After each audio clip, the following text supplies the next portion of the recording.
we are. Chris, it's great to see you again. Good night. I mean, not good night. See you at 8 o'clock tonight. Let's hear Ted Cruz. They're angry. From Texas. They hate the president, and they're demanding of Senate Democrats oppose everything, resist everything, shut everything down. Sir, this sounds pretty familiar. Didn't you say all this back when this happened to you? Now, I recognize that is a media narrative that you love to tell, but it's worth noting in 2013. Green eggs and ham? In 2013, I voted repeatedly to fund the government, and in 2013, it was Harry Reid and the Democrats who voted no, who voted to shut the government down, just like this week. Republicans voted to fund the government, and it was Chuck Schumer and the Democrats who voted to shut the government down. Bottom line, are shutdowns a good use of leverage or not? Look, we should not be shutting the government down. I have consistently opposed shutdowns. In 2013, I said we shouldn't shut the government down. Indeed, I went to the Senate floor repeatedly asking unanimous consent to reopen the government. Sir, you stood in the way of that. Okay, that's factually incorrect. It's not, though. It's a wonderful media narrative. But only one thing actually causes a shutdown. When you have senators who vote to deny cloture on a funding bill. And when that bill comes up, you have a vote. A yes means fund the government. A no means don't fund the government. In 2013, virtually every single Republican voted to fund the government, including me multiple times. Virtually every single Democrat, I believe, in 2013 voted to shut the government down.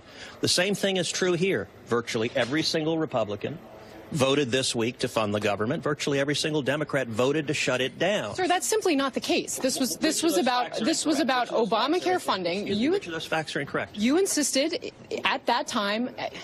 I get that you want to debate me, but you don't actually have any facts. Why were all of your GOP colleagues angry with you if you didn't prompt the shutdown?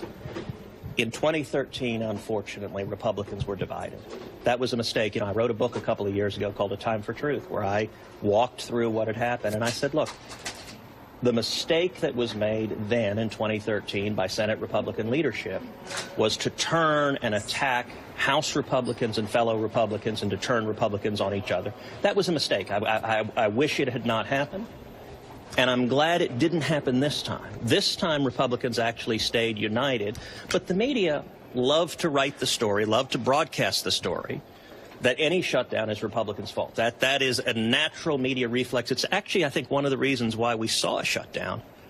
Because I think Chuck Schumer and the Democrats believed they could shut the government down, and reporters would dutifully blame it on Republicans no matter what the facts were. On this shutdown, do you support what Leader McConnell has done here to promise to take up DACA, to take some action to protect Dreamers in exchange for this temporary fix? My understanding is that Mitch McConnell has said we'll have votes on immigration. I think there's a lot of things we should do on immigration. I think we need to improve border security. I think we need to pass Kate's Law, which is legislation that I introduced, providing for mandatory minimum sentences for aggravated felons who repeatedly illegally enter this country. I think there's a lot we should do on immigration. I think it would be a serious mistake for us to pass an amnesty bill providing amnesty path to citizenship for millions of people here illegally, along with chain migration. I think that would be an enormous mistake. Congress might do that. I hope it doesn't. And I think doing so would be inconsistent with the promises we made the American people in 2016. It sounds like what you're describing is comprehensive immigration reform, not a more narrow DACA deal. So, Cruz, Chris, that was an interesting exchange. I would just like to say I was going back and forth with the senator.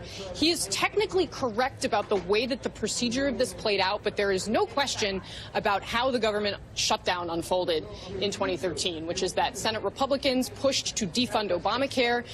Ted Cruz angered many of his own colleagues. There were testy meetings. He was essentially an outcast. Mitch McConnell was not happy with him, and the government shut down because clearly Senate Democrats were not going to go along with the budget agreement that defunded Obamacare. The dynamics were a little bit different, but if there's any comparison to be made here, it would be in this particular case. Democrats obviously do not control the Senate. They were making certain demands about what be included in a measure, refused to provide the votes for a shutdown. So, I think if you want to make a comparison, you could compare Senate Democrats to Ted Cruz. I would argue it's a little different politically, the scenario So because, in part, Democrats were united until today. When Ted Cruz went through this in 2013, I was here for every day of it.